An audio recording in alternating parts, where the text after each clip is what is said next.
Vamos a comenzar hablando por anticonvulsivantes y de ahí vemos juntos antiparkinsonianos junto con neurolépticos y psicóticos por la relación que existe entre ambos lo que respecta a la dopamina y acetilcolina, como ya les había mencionado previamente cuando hablamos de la introducción justamente de este tipo de fármacos.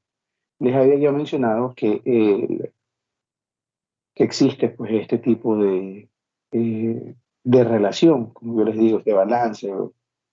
Bueno, no sé si ustedes alguna vez se subieron al famoso Gringongo o el sub y baja, no sé cómo le llamarán ahora en su época, aunque probablemente como han de decir, uy, no, que eso es muy peligroso, eso es un riesgo para los niños, ni capaz que ni los han dejado subir. Ahora ya los niños de ustedes ya no hacen nada de lo que se hacía en las infancias normales, sino que ahora ahí los mandan nomás con, vean videos de YouTube o jueguen con la tablet. Pero eh, allá en mis tiempos, allá por los años 1600, cuando el tirano mandó, eh, en las calles de Cartagena, y esta historia se vivió, eh, existía algo que se llamaba el sub y baja, el ingringón. Entonces, ¿qué era lo importante? Tú tenías uno subido, trabajaba. Con la dopamina y la acetilcolina pasa algo similar. Entonces, por eso, para una mejor comprensión, es mejor verlos juntos. Eh, bueno, vamos nosotros a hablar acerca del tratamiento para los desórdenes compulsivantes. Que sepan ustedes eh,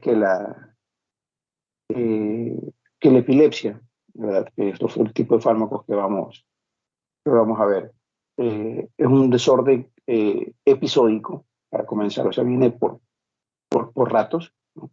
Crónico, ¿no? Eh, en la función cerebral, ¿no? Algo en el cerebro, hay un trastorno que viene por episodios, es crónico y nos afecta nuestra función cerebral. Eh, Se caracteriza por la aparición de convulsiones, ¿no? Las convulsiones epilépticas usualmente son alteraciones transitorias, ¿ya?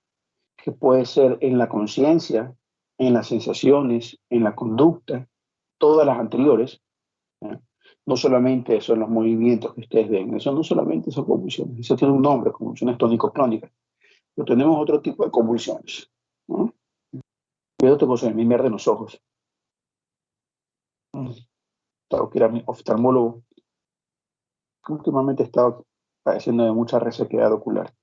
Yo sé que me va a decir que es por andar mucho con la computadora, pero bueno, en todo caso. Eso es la PB, chicos. ¿Saben lo que es la PB? La puta vejez. En la sociedad no pasa nada. Ya cuando se llega a esta edad, ya después de los 40, todo comienza a fastidiar. Bueno, entonces, que sepan entonces ustedes que esta es la epilepsia, ¿no? Alteraciones, es un trastorno crónico, ¿verdad? Episódico. Las convulsiones epilépticas pueden ser alteraciones transitorias en la conducta, en las sensaciones eh, o en la conciencia, ¿no? Y estos a su vez son causadas por actividad neuronal que puede ser anormal, excesiva o inclusive puede ser sincrónica, ¿no? Pero existe esa alteración, ¿no?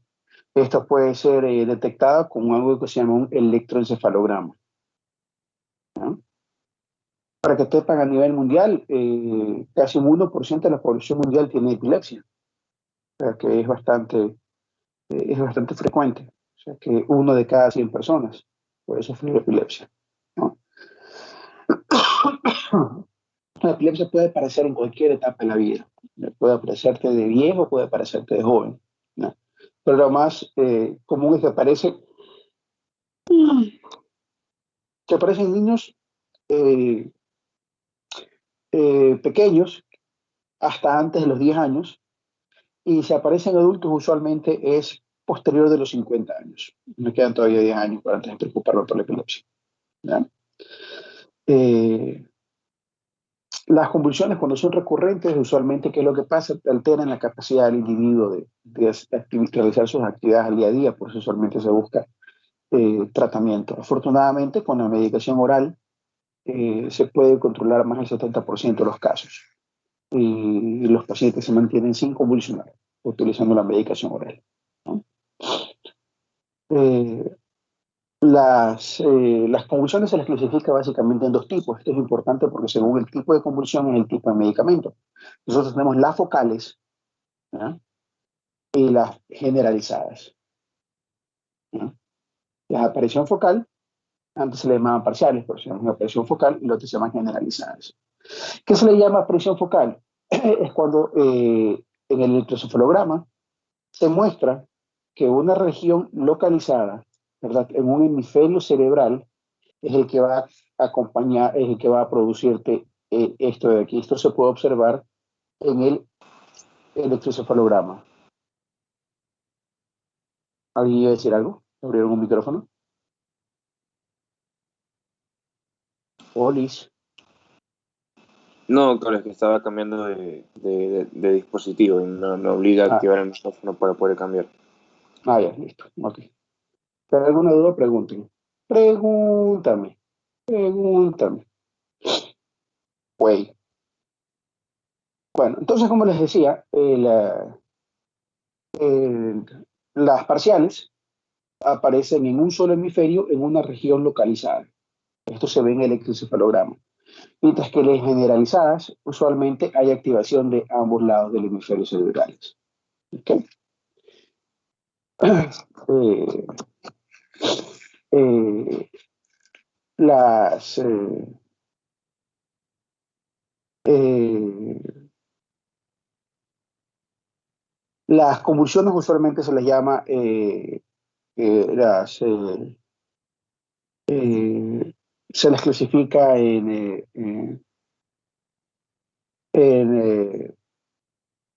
las focales sin pérdida de la conciencia, con pérdida de la conciencia, y las focales bilaterales tónico-clónicas. Esas son las clasificaciones de las focales.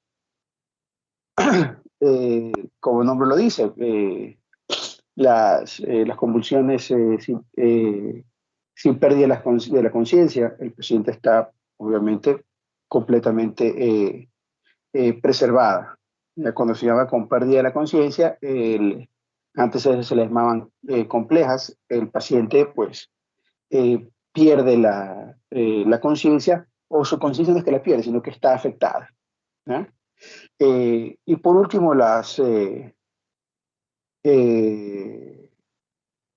las focales bilaterales tónico-clónicas, pues bueno, hay movimientos eh, convulsionantes, o sea, son las convulsiones, hay manifestaciones tónico-clónicas que pueden ser rigidez del tronco, extensión de las extremidades, eh, eh,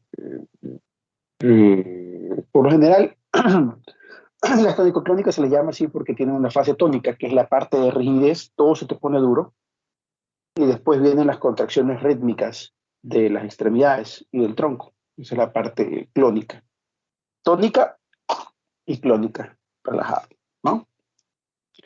Las crisis con alteración de la conciencia, usualmente la conciencia, el estado de conciencia o la vigilia, eh, ¿qué es lo que va a pasar? No es que necesariamente el paciente se desmaya, no, sino que muchas veces eh, eh, se pierde la conciencia y el paciente a veces entra en algo que se llama un automatismo, que son movimientos usualmente complejos que daría la impresión de que el paciente los está haciendo por su propia voluntad. Esto es lo que se llama el automatismo, ¿no? Eh, en las convulsiones generalizadas, los dos hemisferios están involucrados. Aquí tenemos nosotros varios tipos. Tenemos generalizadas tonicoclónicas, en las cuales son similares a las focales bilaterales tónica-clónicas. La única diferencia es que en el uno empieza en un lugar y después se esparce. Aquí aparece en ambos lados al mismo tiempo, ¿no? Nosotros vamos a tener también las crisis de ausencia, en el cual el paciente está completamente, hay una alteración en el estado de conciencia, ¿verdad? Y no hay manifestaciones motoras, son mínimas, casi nada. Tenemos de ahí las mioclónicas, clónicas, tónicas, las atónicas o espásticas, dependiendo de sus manifestaciones clínicas, ¿no? Es importante también que sepan que es el estatus epiléptico, ¿no?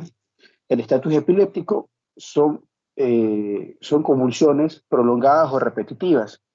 Se pueden aparecer de múltiples formas. Hablamos, por ejemplo, de el estatus epiléptico convulsivo, el estatus epiléptico no convulsivante, el estatus epiléptico focal, el estatus epiléptico de ausencia, ¿ya? Sin importar a lo que hablamos, pero sobre todo el estatus epiléptico convulsivo es usualmente potencialmente mortal. Hay que tener mucho cuidado, requiere un tratamiento inmediato. ¿Cómo sabemos que estamos frente a un estatus epiléptico? Usualmente estamos hablando de eh, eh, vas a tener un estatus convulsivante, o sea, vas a tener una de estas convulsiones que dura más de 30 minutos, o que tú vas a tener eh, eh, dos episodios convulsivantes sin que recobres la conciencia del primero. O sea, te da el primero, no recobras la conciencia y de ahí viene tac, tac, tac, tac, tac, el segundo. Porque después de cada episodio de convulsiones, el paciente entra en algo que se llama el estatus postictal. O sea, después de la convulsión, está una fase en la cual como que recuperas la conciencia, como cuando te despiertas en la mañana muy tempranito y todavía no sabes si estás dormido o despierto. Ya, algo así es el estatus postictal, ¿no? Eh, eh, Hablamos nosotros que eh, ¿por qué esto puede ser potencialmente mortal? ¿Por qué se habla que esto es potencialmente mortal? Porque el daño neuronal, cuando hay una actividad cerebral excesiva de este tipo, puede llegar a ser persistente. O sea, se te acaba la convulsión y ya quedaste con un daño neuronal. El exceso de esa actividad neuronal puede traer como consecuencia un daño neuronal persistente, un daño neuronal que puede ser potencialmente mortal. Entonces, es muy importante que ustedes recuerden que toda convulsión debe ser tratada. Ahora, esa es la definición clásica, ¿no? Pero ahora se habla de que si tienes una crisis convulsivante en las cuales hay pérdida de conciencia y convulsiones tónico-clónicas o movimientos espásticos que duren más de 5 minutos, ¿verdad? Hay que meterle tratamiento, ¿ya? Eh, eh, no hay que dejar esperar tanto tiempo. Ay, no, que esperemos 30 minutos. Si tiene más de 10 minutos con una generalizada tónica clónica o 10 minutos con una focal, el paciente necesita tratamiento inmediatamente. Porque cuando tú entras en un estatus epiléptico convulsivo, puedes tener una hipoxia sistémica, puedes tener una acidosis, aumento de la temperatura, puedes tener colapso cardiovascular, falla renal, etc. ¿Ya? Cuando nosotros enfrentamos a un estatus epiléptico no convulsivante, eh, y vamos a ver que hay un cambio persistente de la conducta o de los procesos mentales, y esto se ve en el electroencefalograma, unas ondas epileptiformes, requiere tratamiento urgente, ¿no?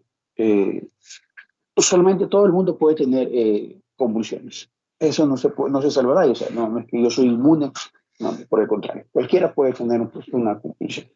Sin embargo, hay procesos en los cuales es más común o más probable que tengan una convulsión. Usualmente hay pacientes situaciones que causan injuria cerebral, como la fiebre, la hipoglicemia, hipocalemia, hiponatremia, acidosis láctica extrema, drogas, toxinas, eh, puede provocar esto, ¿no? A diferencia de estas otras que son, que mencionamos al principio, que pueden ser, ¿cuál es la palabra que busco? De etiología desconocida, que no se conoce por qué se causan, ¿verdad? Eh, no sé, tú corriges la parte de la patología de fondo, ¿verdad? Eh, y no se lo considera epilepsia. Tú corriges las convulsiones, tú corriges el proceso de fondo y ya para todo este proceso de descargas epileptiformes cerebrales no es considerado una epilepsia, ¿ya? Eh, recordemos que la epilepsia es un trastorno crónico, ¿no? Esto no es algo que corrigiendo una pérdida de un ion o corrigiendo un factor de fondo vaya a suceder, ¿no? Eh, eh,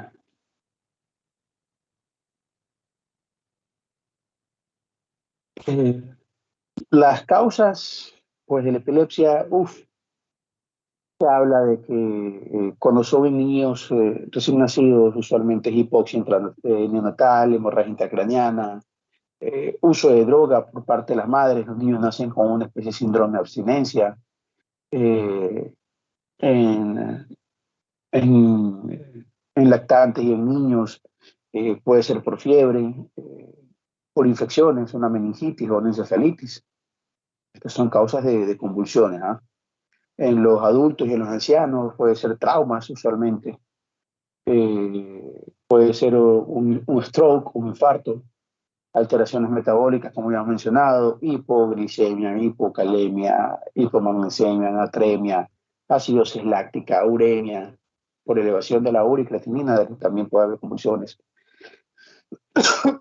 Por uso de ciertas drogas, alcohol, toxinas, abstinencia de los barbitúricos y de otros, del alcohol, un síndrome de abstinencia por ellos puede causarte un efecto, puede causarte convulsiones, ¿no?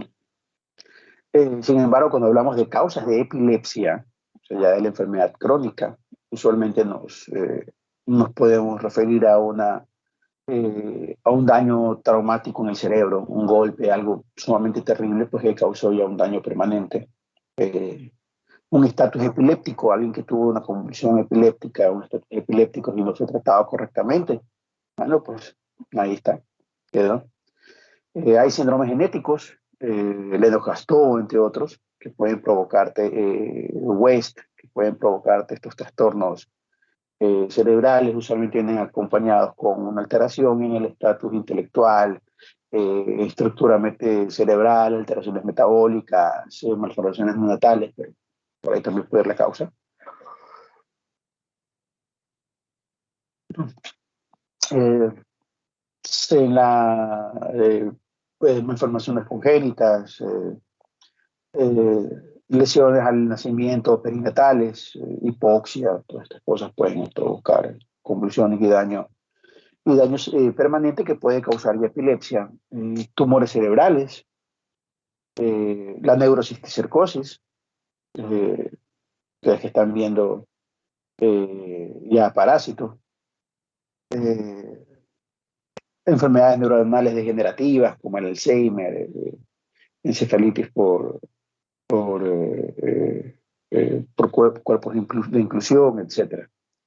Y por último tenemos alteraciones genéticas muy puntuales con convulsiones aisladas, ¿no? O sea, idiopática. Se supone que la epilepsia idiopática, que no hay una causa de estas que he mencionado, se cree que tiene que haber algún trastorno genético en alguna parte. No se sabe todavía, pero bueno. Cuando nosotros damos tratamiento, ¿qué es lo que nosotros creemos? Nosotros creemos es eh, el tratamiento es para prevenir las convulsiones. Cuando ya la convulsión está dada, pues bueno, el tratamiento es muy diferente al tratamiento de mantenimiento que se llama, ¿no? Pero el objetivo de la terapia para las convulsiones es prevenir que aparezcan las convulsiones, perdón, manteniendo los efectos adversos al mínimo, ¿ya? Usualmente se busca la dosis más baja efectiva. ¿Qué es lo que pasa? Si continúa la epilepsia, nosotros aumentamos la dosis hasta la dosis máxima, ¿ya? La dosis máxima es la dosis máxima que puede tolerar el paciente sin efectos adversos que le afecten en su diario vivir. Si ya llegamos a ese punto máximo, ¿verdad? Entonces lo que nosotros tenemos que hacer, tenemos que o sustituir el fármaco o agregar otro fármaco, ¿ya? Eh, así es como se maneja esto, ¿no? Por ejemplo, en niños, en cambio, se habla que no tienen convulsiones por periodos de 2 a 4 años. Eh, Perdón, me pasó el sueño, Lizeth. En más del 70% de los casos, ¿qué va a pasar? Que esos niños, más del 70%, no va a... Tú suspendes la medicación y no va a volver a tener convulsiones. Siempre y cuando hayan pasado de 2 a 4 años con la medicación a la misma dosis, estable, sin tomar más, sin tomar menos, y no han tenido convulsiones durante 2 a 4 años, quitándoles el, el, el fármaco anticonvulsivante, es más de 7 de cada 10 niños no tendrán convulsiones, lo cual es bueno, ¿no? Eh, eh, Ciertos síndromes pueden tener una resolución, o sea, puede ser que no se presenten más, ¿verdad?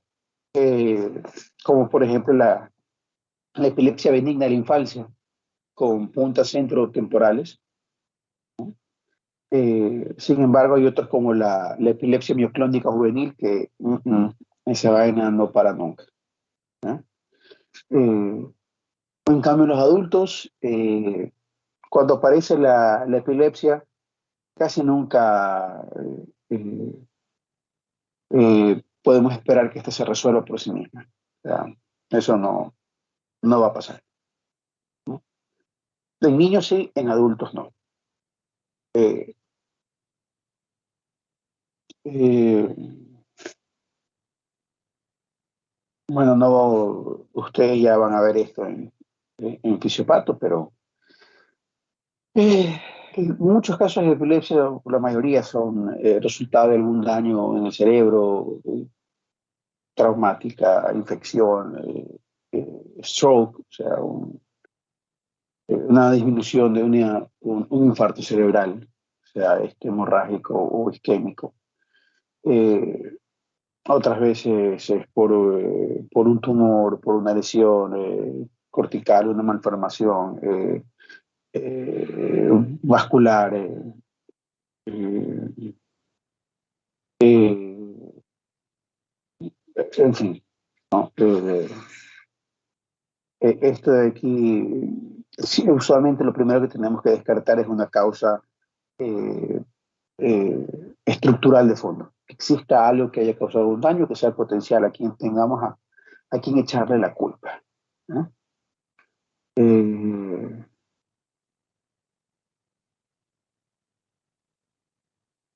en un más de un 40% de los casos de epilepsia, usualmente se habla de que hay algún factor genético, ¿no?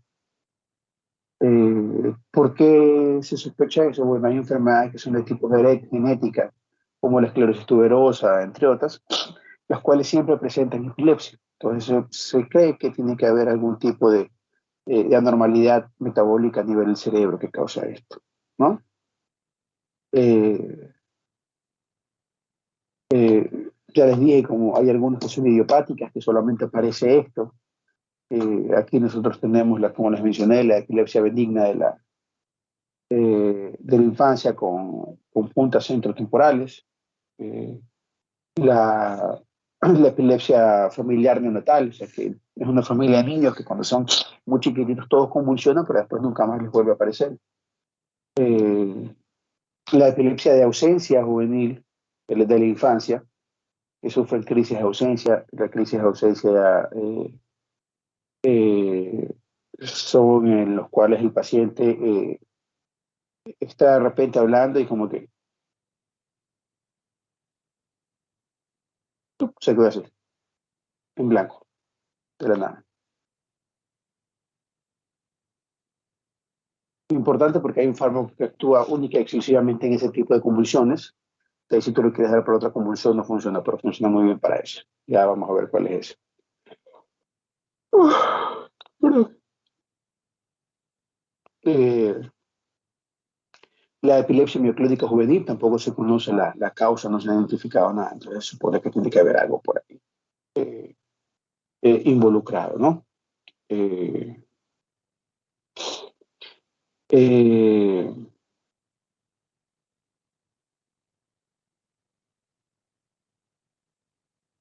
hay ciertas epilepsias en las cuales se han identificado los genes eh, y se ha encontrado que muchas veces de estas mutaciones que causan son alteraciones en los canales, ¿no? Por eso se llama canalopatías. ¿Por qué se le llama canalopatías? Porque ¿qué sucede?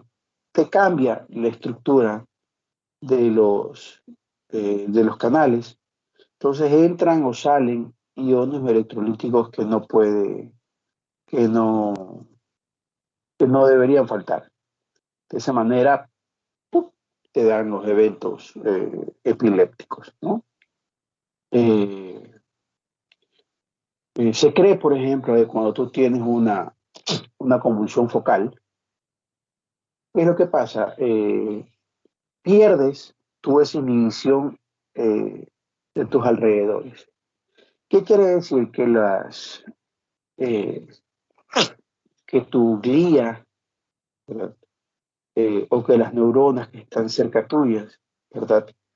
Eh, no transmiten o no llevan lo suficiente ácido gamma-aminobutírico, ¿ya? Entonces, se cree que por ahí va la cosa. También que puede ser un exceso de glutamato. Entonces, porque eso, recuerden que el glutamato es un neurotransmisor excitador, ¿no?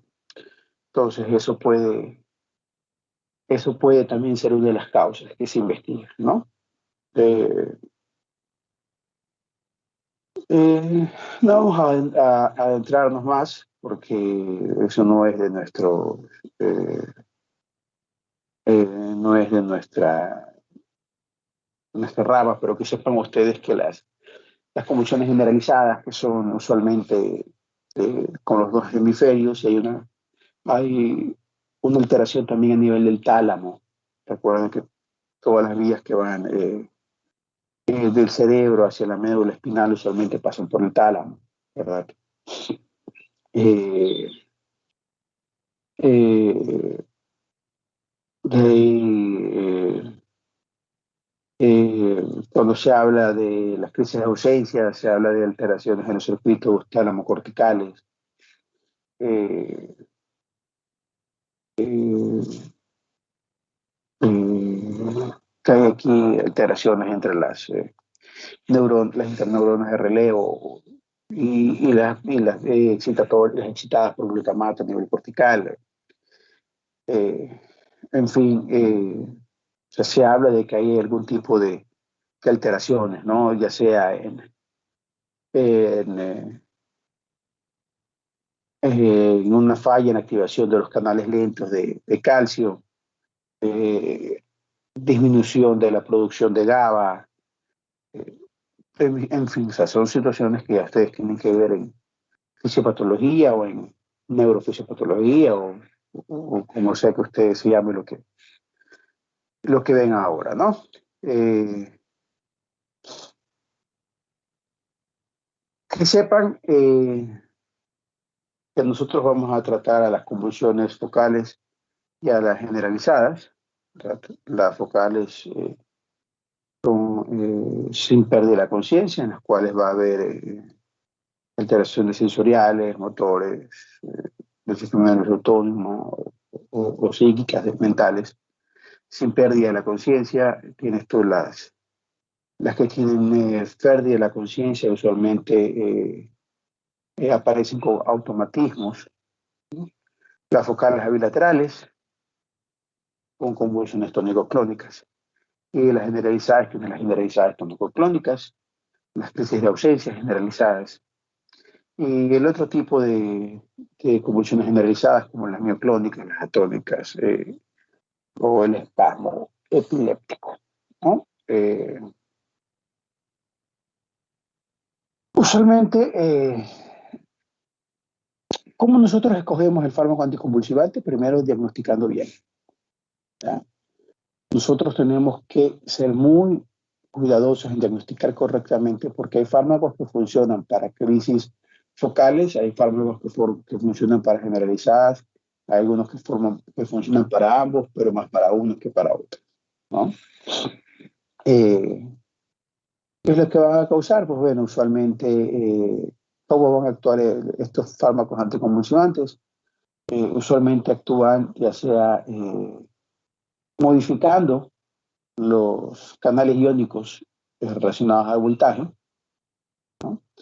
Algunos van a actuar es aumentando al GABA, son moduladores positivos del GABA, que hacen que aumente el efecto de estos neurotransmisores. Inhibidores del transportador de GABA, o sea, de esa manera mantenemos mayor cantidad de GABA en el sistema, en el tiempo, mayor cantidad de GABA circulando. Un inhibidor de la transaminasa de GABA, o sea, que se va a encargar de destruir el GABA, pues lo inhibes para que siga funcionando. Vamos a tener antagonistas de los receptores AMPA para glutamato. Vamos a tener fármacos que van a actuar a nivel de una proteína transportadora, que es la SB2A. Y un poco de fármacos que todavía no se sabe exactamente cómo funcionan, pero funcionan. Y eso no es nada raro en neurología ni en psiquiatría. No sabes cómo diablo funciona, pero simplemente funciona, hace el trabajo. Y si funciona y hace el trabajo, dale, úsalo. Sin embargo, vuelvo y les repito, chicos, el éxito está en que tú tengas el diagnóstico correcto. Si tú tienes un diagnóstico correcto, ¿verdad? Vas a poder escoger el tipo de droga que necesitas. ¿No? El tipo de droga va a variar o va a depender según tu diagnóstico. Ergo la importancia de un diagnóstico correcto. Eso es muy importante. O sea, por favor, no se olviden nunca que el éxito para la elección del anticonvulsivante es el diagnóstico correctísimo del tipo de droga. ¿Okay? Entonces, conociendo esto, pues vamos a hablar un poquito más de cada uno de estos fármacos, ¿no? Nosotros, como les comenté al principio, vamos a utilizar fármacos que van a bloquear, que van a modificar estos canales iónicos modulados por el voltaje. Vamos a tener unos que van a bloquear los canales de sodio. De esa manera, pues, no vas a poder causar la despolarización. Eh, Son bastante utilizados y son muy efectivos para las convulsiones locales, para las focales. Tenemos aquí a la fenitoína, carbamazepina, oxcarbazepina, la motrillina, la cosamida, ¿no? Estos van a bloquear que se active, que se dispare de manera repetida, pues, ¿no? las neuronas, al tener tú este bloqueo, por decirlo así, de los canales, vas a evitar que la neurona como que entre solo y se dispare, se dispare, se dispare, se dispare, se dispare. Entonces, como que se tranquiliza un poco. Es como que le dieras un tate quieto, ¿ya? Y eso es bueno. De esa manera, pues el fármaco no, la neurona no comienza a disparar impulsos alrededor, ¿verdad? Y la neurona funciona de una manera más estable, ¿no? Eh, Mantienen su capacidad de, de generar potenciales de acciones, ¿verdad? Sin embargo, necesitas eh, una mayor despolarización, ¿no? Eh, eh, Afortunadamente, estas drogas que actúan bloqueando los canales de sodio eh, eh, alteran de alguna manera el periodo refractario relativo, ¿no? Porque ¿qué es lo que hacen? Se prolongan el estado inactivado del canal de sodio. Entonces el canal de sodio se mantiene cerrado por un poco más de tiempo, ¿ya? Eh, no alteran eh, el primer potencial de acción, ¿ya? Entonces, sin embargo, lo que hacen es evitar estos potenciales, estas acciones repetitivas. Entonces, por eso, las neuronas mantienen esa propiedad de poder todavía generar sus potenciales de acción. Entonces, tú ves que en los pacientes que toman este tipo de fármaco, ¿verdad? No observas tú esa pérdida tan notoria eh, de la actividad cerebral. Entonces, el paciente no es común que pase somnoliento, no es común que se pase bradisíquico. Bradisíquico es el término que se debe utilizar cuando estás lento de pensamiento. Y cuando le dices a alguien, oye, que estás bruto, oye. Entonces, eso lo dice el pueblo, pero usted dice, oh, estás bradisíquico. Dice, este tarado tiene una bradisiquia permanente, o sea que este puta es más lento que me han dado a hacer. Esa es bradisiquia. Y no es un nuevo término por utilizar para batraciar a la gente. Entonces, como estos fármacos no son particularmente, no te bloquean por completo la neurona, sino más bien esos potenciales repetitivos que se dan, porque aumentan el periodo refractario, las neuronas mantienen su función normal cerebral en dosis terapéuticas. Entonces, esto es bastante bueno. Los canales de tipo T, los bloqueantes de los canales de calcio tipo T, aquí nosotros tenemos sobre todo a la etosuximida, ¿ya? Eh, eh, se cree que está involucrado en que provoca los picos de onda en las crisis de ausencia, ¿no? Los canales de T de tipo calcio proveen ese disparo rítmico de las neuronas talámicas. La etosuximida bloquea los canales T de calcio. De esa manera suprime las crisis de ausencia. Solamente la etosuximida se le considera útil solo para las crisis de ausencia, ¿no? Hay una subunidad de los canales de voltaje que es la alfa 2 teta. Perdón, alfa 2 delta, perdón.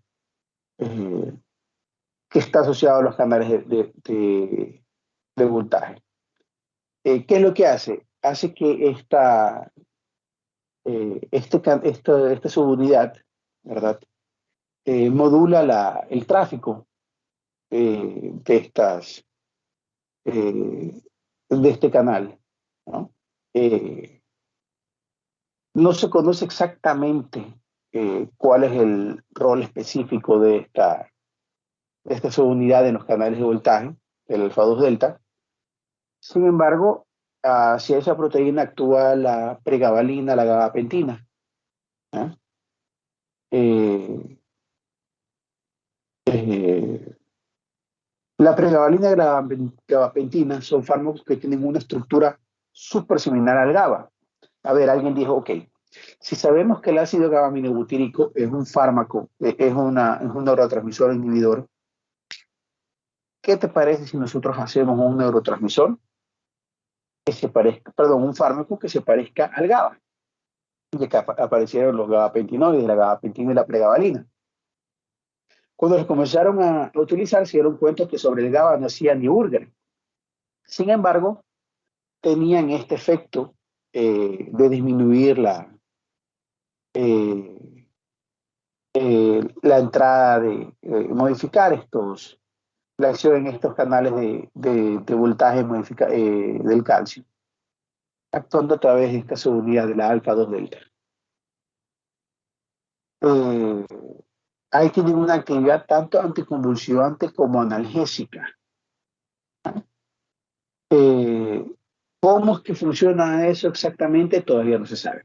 Pero de que funcionan, funcionan.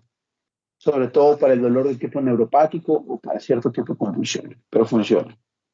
¿No? Eh, Tenemos también fármacos que actúan a nivel de los canales de potasio, eh, como la esogavina. Nosotros de los canales de potasio tenemos una cantidad increíble de subtipos. Nosotros tenemos los canales de potasio K7, 1, 2, 3, 4, 5, 6, 7, hasta como el 9 creo que están descubiertos.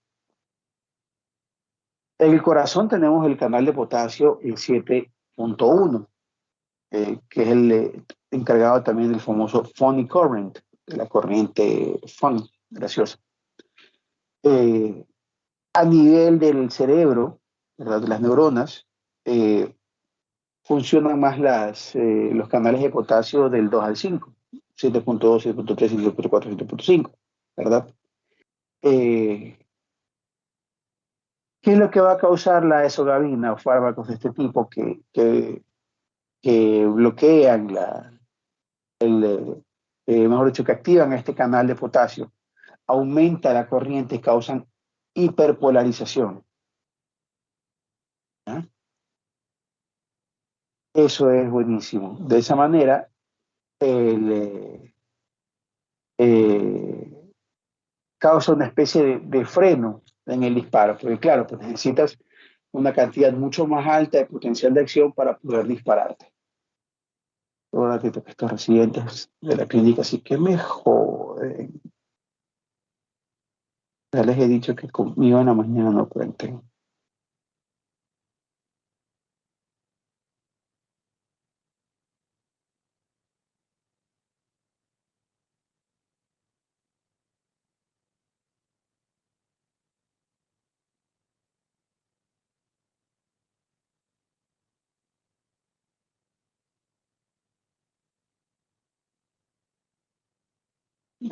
Pero,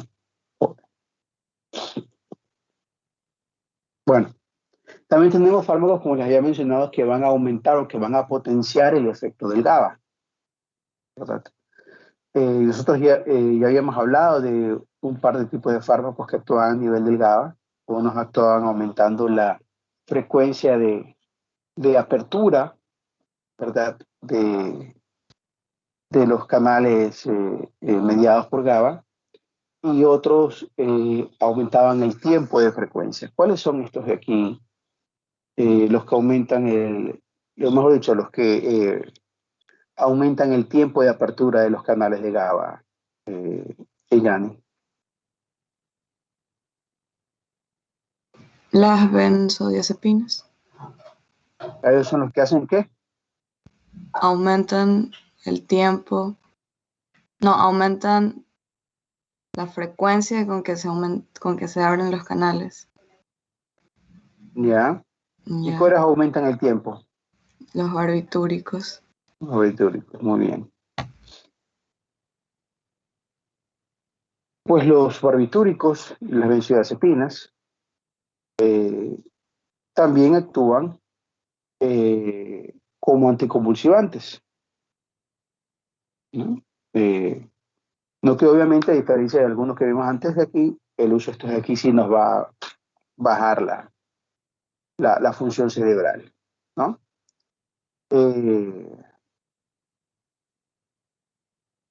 Nosotros tenemos también los fármacos que ya les había comentado que van a bloquear la recaptación del GABA, bloqueando el GAT1, que es la tiagabina, y los inhibidores de la transaminasa del GABA, como la bigabatrina, ¿no? Tienen una función muy específica y ya vamos a hablar bien, porque tiene inclusive hasta un black box warning algunos. Tenemos nosotros también antagonistas del receptor del AMPA, de los mediadores del glutamato. Como les había comentado, el glutamato es un neurotransmisor excitatorio, ¿no? Cuando el glutamato se une y se activa, permite que el sodio y el calcio ingresen. De esa manera aumentan el potencial excitatorio sináptico. ¿Qué es lo que va a hacer? El perapampel, que es un antagonista de los receptores de AMPA, se va a unir a los receptores de AMPA, ¿no? Y va a evitar que el glutamato actúe, ¿no? Nosotros tenemos al SB2A. El SB2A es una glicoproteína que forma parte de las vesículas sinápticas, ¿verdad? Eh, esta vesícula sináptica, a través de estas proteínas, ¿verdad? Interactúan con algo que se llama con las sinaptogaminas, que son una serie de proteínas que se encargan de producir la exocitosis, ¿ya? ¿Qué es lo que pasa? El levatiracetam y el brivaracetam, ¿verdad? Actúan uniéndose a esta proteína. De esta manera disminuyen la liberación de glutamato. Al disminuir la liberación de glutamato, disminuye la capacidad que vas a poder tener de provocar una excitación en otra neurona, ¿no? Nosotros tenemos fármacos de acción mixta, que no entendemos los efectos, no sabemos exactamente cómo funcionan los desgraciados, pero sin embargo funcionan. Tenemos aquí el valproato, felbamato, topiramato, sonizamida, rofenamida, e inclusive la adrenocorticotropina, la ACTH. Nos funciona mucho, pero sobre todo para el uso de los espasmos infantiles, ¿no? Se cree que la liberación del corticoide, del cortisol, ¿verdad? Va a tener un efecto de tipo antiinflamatorio. No se sabe exactamente por qué, pero se sabe que funciona. También actúan el uso de prednisona y prednisolona, también funciona en los espasmos infantiles. Exactamente, no se sabe muy bien, pero de que funciona, funciona, ¿no? Cuando nosotros hablamos del valproato, usualmente se asume que el valproato actúa mediante el aumento de la producción de GABA de manera regional. De esa manera provoca un aumento de la inhibición tanto en la sinapsis y extrasináptica, ¿no? Por las células inhibitorias que alrededor. Sin embargo, no estamos seguros de eso todavía, ¿no? El felbamato se cree que actúa como un modulador alostérico positivo del GABA-A, o sea, parecido a lo que hacen los barbitúricos y lo que hacen las benzodiazepinas, y que también bloquea los receptores de N-metildeaspartato, del NMDA, del glutamato, ¿no? Todavía no se confirma esto, pero se cree que el felbamato actúa así. Topiramato, que es un anticonvulsivante muy puesto de moda, sobre todo por el efecto que tiene en la pérdida de peso, ¿no? Se cree que modula los canales de voltaje de sodio, que potencia la actividad del GABA. Sin embargo, no está muy bien entendido cómo pasa esto, ¿no? La sonisamida se cree que se habla que bloquea tanto a los canales de sodio mediados por voltaje como a los canales de calcio de tipo T, mientras que la rufinamida solamente bloquea los canales de sodio activados por voltaje, ¿no? Como les repito, hay fármacos que utilizamos, pero que todavía no sabemos exactamente cómo o por qué funcionan, ¿no? Nosotros vamos a tener fármacos que funcionan exclusivamente para las convulsiones focales, como la carbamazepina, la carbamazepina, la cosamida, fenintoína, gabapentina, pregabalina, tiagabina, la digabatrina, la isogabina. Tenemos fármacos que van a actuar para los focales y cierto tipo de crisis generalizadas. Aquí tenemos a la lamotrigina, levetiracetam, rivacetam, verapamil, fenobarbital, primidona, felbamato. El levetiracetam y la lamotrigina son más o menos el equivalente a los ISRS. O sea, no sabes qué tiene, pero ya dale que igual ayuda. Como son anticonvulsivantes de amplio espectro, la lamotrigina y la levetiracetam te van a cubrir cualquiera de los dos lados, y tienen pocos efectos adversos y pocas interacciones medicamentosas. Usualmente son utilizados con mucha frecuencia, muchísima frecuencia, ¿no? Es como que no sabes qué es lo que tiene, dale la batrillina, más o menos así, ¿no? Eh, Tenemos lo que funcionan tanto en las focales como en las generalizadas, como el valproato, el topiramato y la sunisamida. Los que funcionan muy bien en las crisis de ausencia, como la etosuximida, que de hecho funciona solamente para eso. También ayudan algo el valproato y la lamotrigina, ¿no? En las convulsiones mioclónicas ayuda el valproato, el levetiracetam, la sonisamida, el topiramato, la lamotrigina, como les dije, funcionan para ambos lados. Para las convulsiones atónicas, el valproato, el clobazam, que es una benzodiazepina, rofinamida, el topiramato, el felbamato, la lamotrigina. Ahí tenemos estos síndromes genéticos específicos como Dravet, West. En Dravet nos va a funcionar el clobazam, el valproato, el topiramato, el estilipentol. En el West nos va muy bien la ACTH, la vigabatrina. Y para el estatus epiléptico, pues bueno, nosotros tenemos que utilizar diazepam o lorazepam, cualquiera de estas aquí, de manera intravenosa, o midazolam de manera intramuscular. ¿Por qué no midazolam de manera intravenosa? Porque es muy potente muy rápido. Entonces, si lo administras midazolam de manera intravenosa, lo puedes hacer, pero corres el riesgo de provocar depresión respiratoria. Entonces, si lo vas a hacer, debes estar en un ambiente muy controlado, donde podrías ser necesario ventilar, inclusive intubar al paciente, ¿no?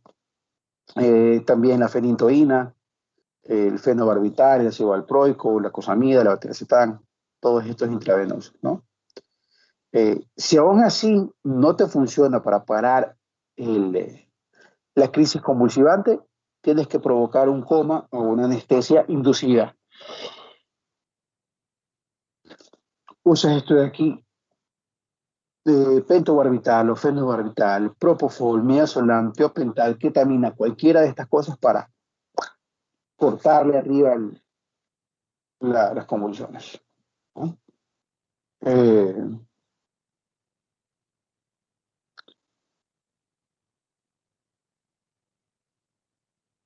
Que sepan que eso es lo que hay que utilizar en estos casos. Entonces, vuelvo y repito, la importancia que ustedes sepan cuál es el tipo de convulsión frente al cual nosotros nos enfrentamos, ¿sí?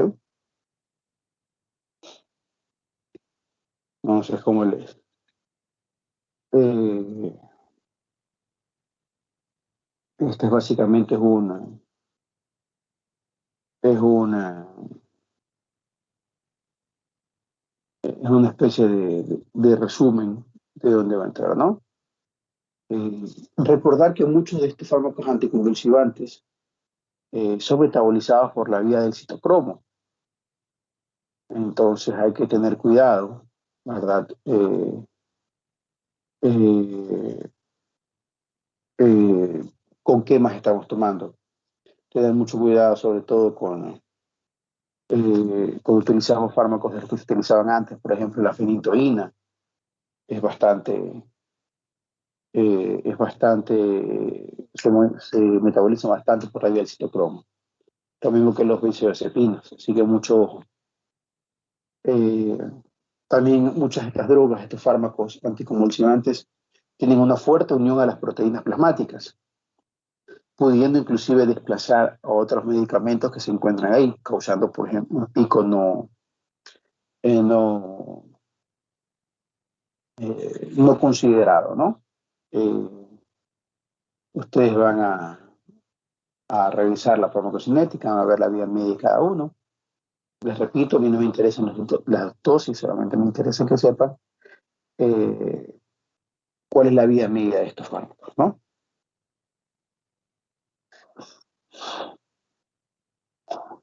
Mucho ojo con la carbamazepina, que me encanta la vía del citocromo, así que tener mucho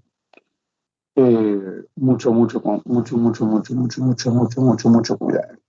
Eh, eh,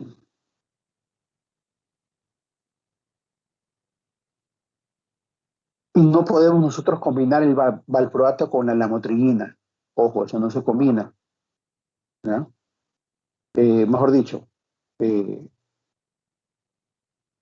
se combinan, pero hay que tener eh, mucho cuidado, porque el valproato inhibe el metabolismo de la lamotrigina, ¿no?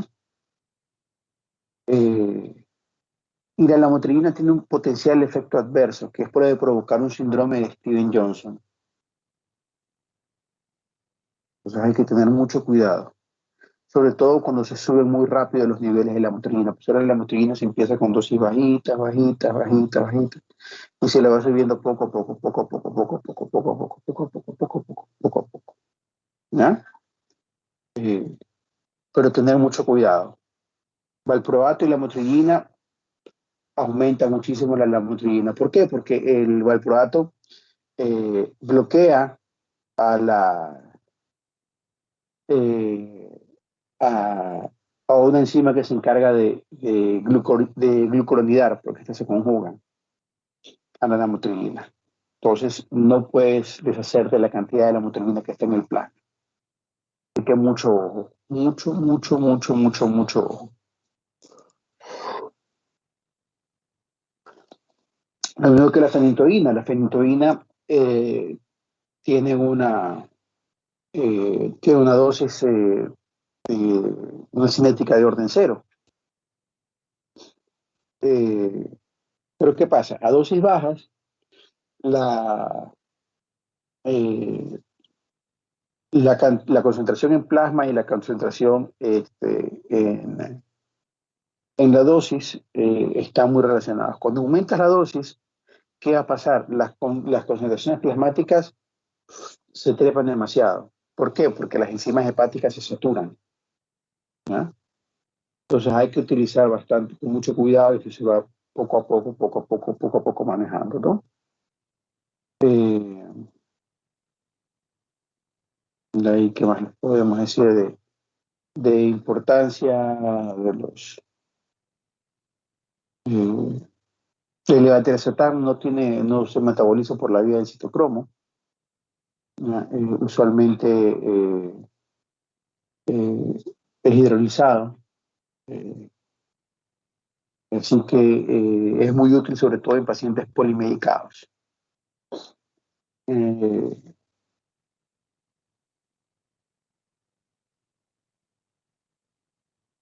Entre los efectos adversos que nosotros tenemos, pues bueno, desafortunadamente casi todos estos fármacos que actúan a nivel de la anticonvulsivantes al principio tienen muchos efectos adversos que después el paciente se termina acostumbrando. Eh, por eso empezamos siempre con dosis bajas, ¿no? Hay que tener mucho cuidado. Sepan ustedes, por ejemplo, que la carbamazepina cuando se inicia causa muchas náuseas y alteraciones visuales, ¿ya? Eh, a veces se puede provocar un Steven Johnson. Esto es más común en pacientes que tienen ancestros chinos, o sea, que son ojitos rasgados. No, no soy racista por si acaso. Eh, sin embargo, en ellos hay que tener cuidado con la carbamazepina porque ellos pueden desarrollar un Steven Johnson, ¿no? Eh, eh, la carbamazepina puede provocar leucopenia en un porcentaje nada despreciable de niños y adultos. Eh, Inclusive hay casos reportados de anemia aplásica. Mucho ojo. Eh, Letosuximida, pues, que se usa solamente para las crisis de ausencia, usualmente puede ser, te puede causar alteraciones como náusea, vómito, trastornos en el sueño, somnolencia e hiperactividad inclusive, ¿no? Puede precipitar conductas psicóticas, aunque es rarísimo. Perdón, chicos. La fenitoína puede provocar ataxia, nistagmus, y es bastante común que provoque algo que se llama la hiperplasia gingival, ¿no? Sobre todo el uso a largo plazo. Causa también hirsutismo. A ver, vamos a preguntarle a Carla, Sí, doctor. ¿qué es hirsutismo? Es Digamos, ¿qué es hirsutismo? Chicos en el chat de WhatsApp. hirsutismo. Ajá. No tienen idea de lo que es hirsutismo. Es cuando en las mujeres resulta un crecimiento excesivo del vello. Puede ser Ya oscuro o googleó, grueso. ya googleó y ahorita no. Eso responde inmediatamente. El hirsutismo es eso, la aparición de vello facial en las mujeres. Eso es el hirsutismo. Ya cuando ustedes quieren responder, ya se han pasado por el chat, por el que sabe responde inmediatamente. Muy común con la fenitoína, muy común, sobre todo, antes se veía mucho eso porque la fenitoína es mejor dicho, bastante económica y era uno de los anticonvulsivantes más utilizados. Entonces tú veías muchas mujeres con mucho hirsutismo, pero no es lo único que produce, también puede provocarte osteomalacia, un engrosamiento de los rasgos faciales e hiperplasia gingival. O sea, tienes unas encías, pero grandototototas. Así como han visto ustedes alguna vez han visto una caricatura de Condorito. Si no la han visto los, los invito a que vean una Condorito y que vean quién es el Eugenio, el compa Eugenio, ¿no? Eso es un buen ejemplo de lo que es una hiperplasia gingival. Eh, eh, ya hoy por hoy se lo prescribe de entrada muy poco porque hay fármacos que son más seguros y con menos efectos adversos, ¿no? Eh, el valproato tiene muchos efectos adversos, sobre todo al inicio de la terapia. Una somnolencia bárbara, una letargia que les cuento. Terrible, terrible, terrible, terrible. ¿No? ¿Qué otra cosa?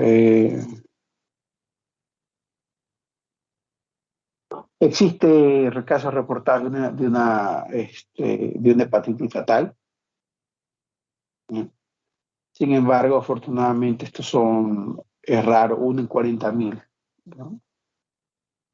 Por eso debe evitarse en pacientes menores de 2 años de edad. El felbamato es muy bueno, pero solamente está aprobado para usar en pacientes con convulsiones que no pueden ser controlados con ningún otro tipo de fármaco.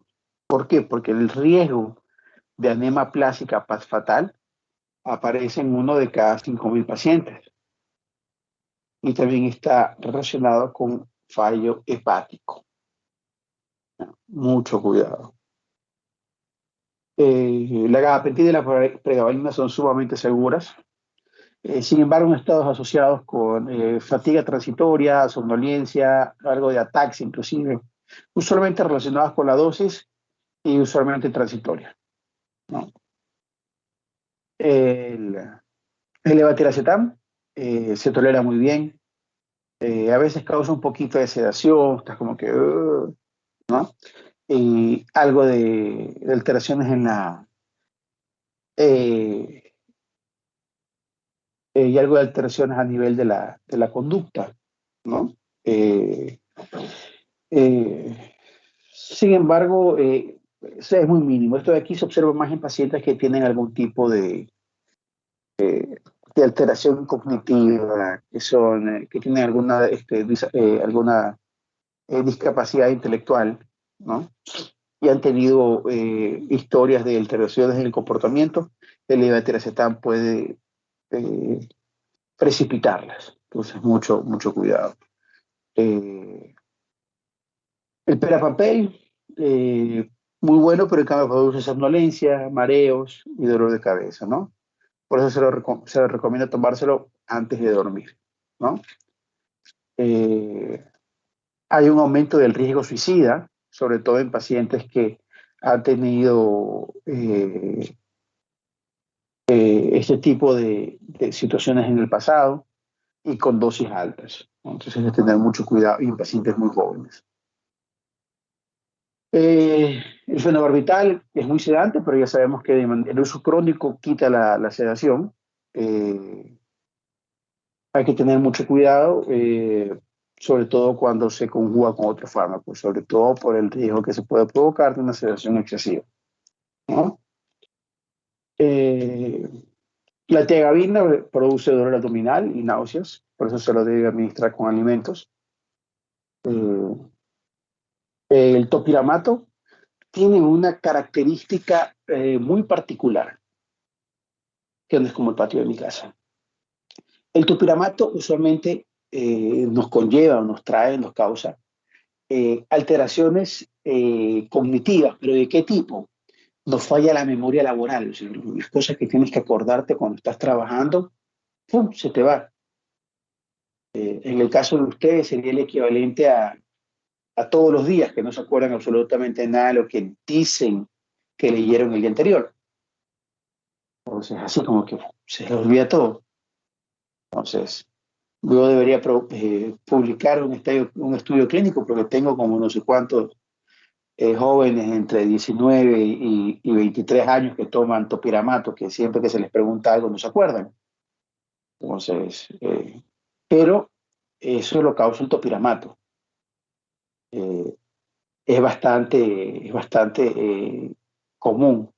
Entonces causa que te pongas lento para procesar las cosas, eh, pierdes habilidad, te pones lento motrizmente, o sea, te pones bradiquinético, o sea, movimientos lentos, como algo así como Fast, el de Zootopia, el perezoso que trabajaba en el equivalente a la ATM. Ah, ya.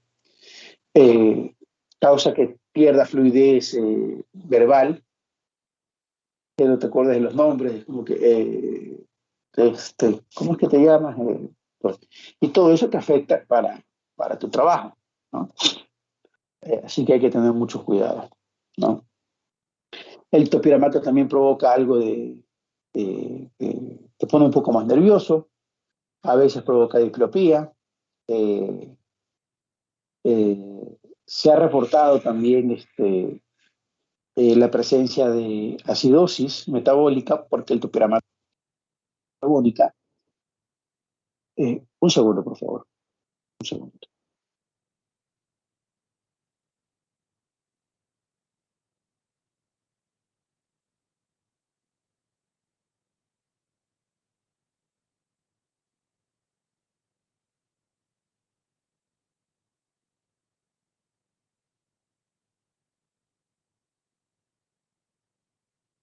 Ya, ya regresé. Eh, eh, pero también tiene un efecto muy interesante en topiramato. Causa pérdida de peso. Es más, existen combinaciones que se están comercializando en el mercado, que es una combinación de fentermina, que es una anfetamina, con topiramato, para promover o para ayudar a perder peso, ¿no?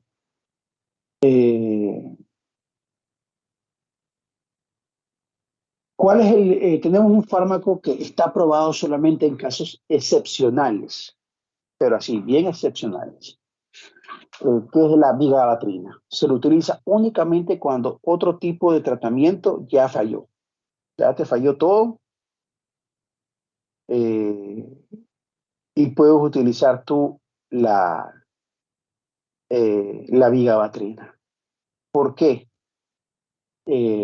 Porque puede causar ceguera, puede causar una disminución del campo visual bilateral concéntrico.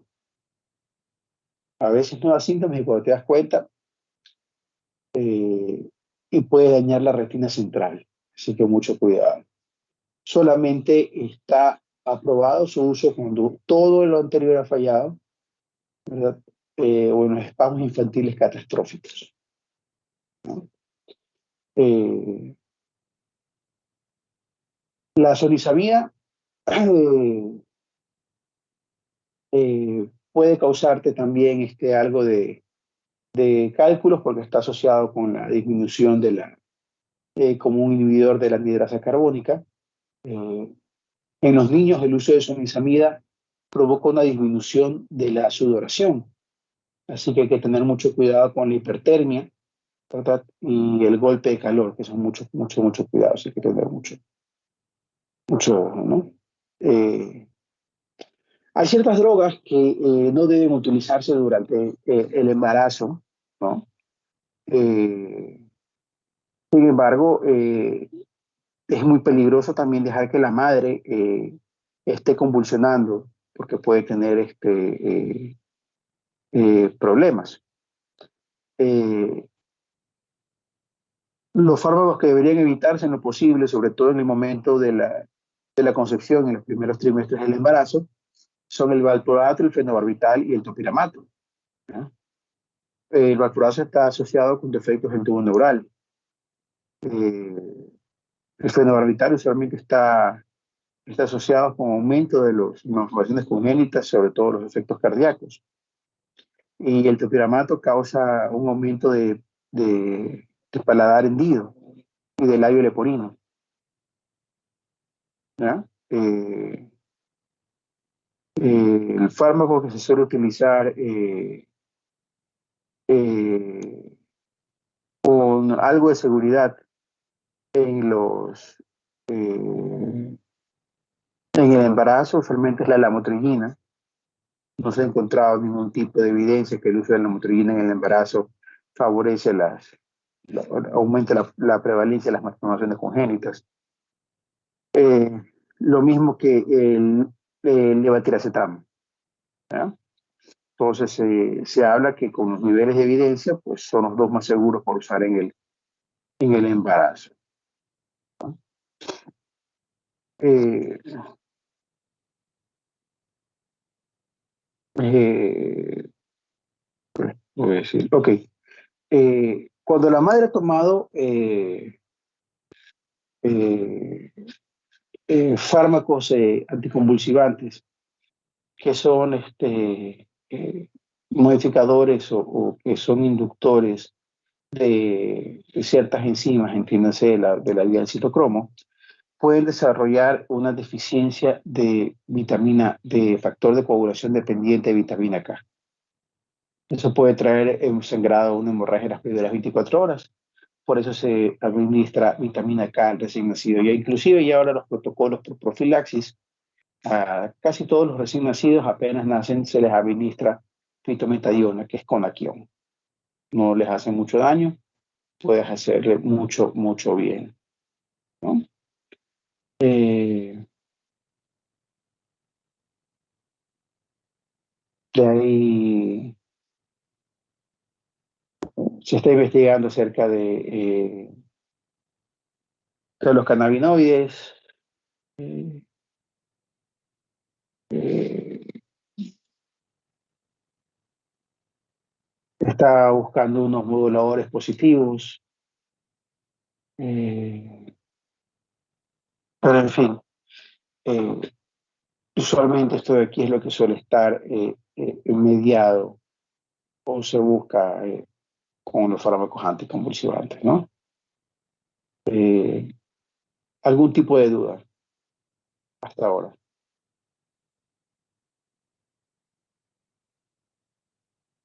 Hola, hola.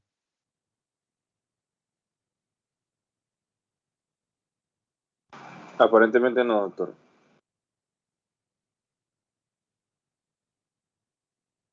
Me preocupa, en serio que me preocupa, que nunca tengan dudas. Les repito, o yo soy el profesor más bacán de este mundo, cosa que no lo soy. Estoy consciente de mis limitaciones, que todo el mundo entiende. O es que ustedes no han leído ni burger, que todo lo que les estoy diciendo les parece novedoso. Entonces no tienen cómo contrastar. Bueno, que conste que les he preguntado, chicos.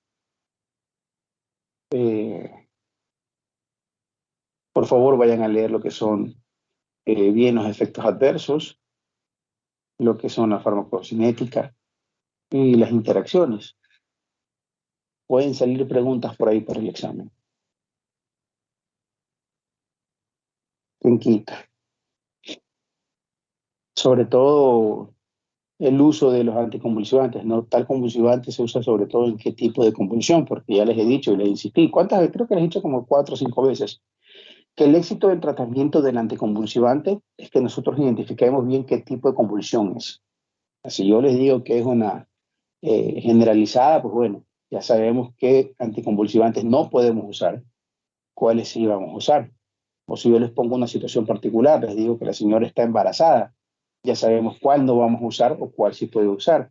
O si yo les pongo alguna convulsión muy específica, ya sabemos qué tipo de anticonvulsivantes para esa convulsión muy específica.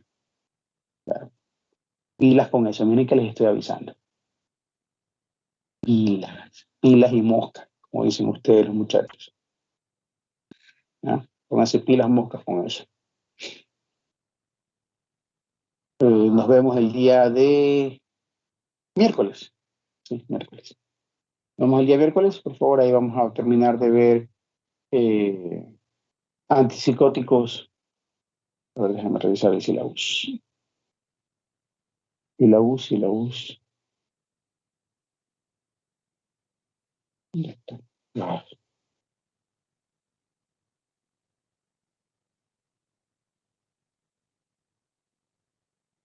¿dónde está mi sílabus? A veces es cuando me da coraje cuando encuentro mis cosas. Eso que ya tengo más o menos organizado en el escritorio. Bueno, vamos a ver antiparkinsonianos y los antipsicópticos neurolépticos, que es lo mismo, ¿ah? Sino que antes se les llamaba neurolépticos por los efectos adversos que tenían los primeros antipsicóticos que se les llamó. Aparecía, por eso se llaman neurolépticos. Estudien, por favor, la fisiología de las vías dopaminérgicas y cómo interactúan la dopamina con la acetilcolina. Eso ya les digo, estos viajan así. Van de la mano el uno con el otro. No, eso es como la cometa y el rabo. Si no el rabo, no vuela la cometa. Acá. El uno modifica al otro. un aumento en la activación de ciertos receptores va a provocar más síntomas del otro y viceversa. Por eso está de moda el uso de ciertos agonistas parciales, sobre todo cuando hablamos de antipsicóticos, en que les estoy avisando. Y las moscas, muchachos. ¿Ya? Bueno, entonces, sin más que decir, yo me despido, chicos. Que tengan un buen inicio de semana. Y estudien y suelten sus exámenes. ¿Ah? Igualmente, doctor, gracias. Gracias. Hacen bien. Pues, chayo.